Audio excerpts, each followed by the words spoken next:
Bize sağ gerek. Eyvallah Turgut Bey. Saldırın! Obaya bin yiğit geldi. Bin yiğidin yolu baştan alındı. अस्सलामुअलैकुम दोस्तों, Gajiyan TV पर आपको खुशामदीद। दोस्तों, कुरलूश उस्मान के हवाले से बहुत बड़ी अपडेट सामने आई है।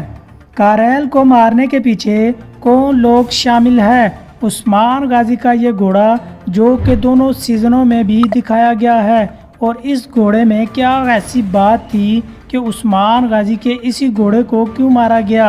बाकी घोड़े भी तो कबीले में मौजूद थे।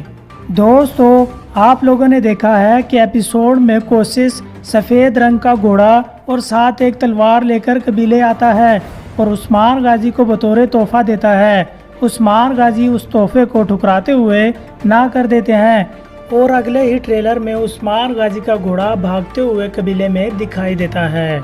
हमारे तज्जिए के मुताबिक उस्मान गाजी का घोड़ा मरा नहीं बल्कि ज़िंदा है, क्योंकि उस्मान गाजी जान चुके थे कि कोशिश के इस तोहफे को ठुकरा दिया है, लिहाजा अब वो मेरे घोड़े को खतरा होगा, जिस वजह से वो उसे दूसरी जगह बांध देते हैं और उसकी जगह एक और घोड़ा सेम उसी तरह का रख देते हैं, जिससे गोकतुक अलग समझता है कि ये कारैल घोड़ा ही था।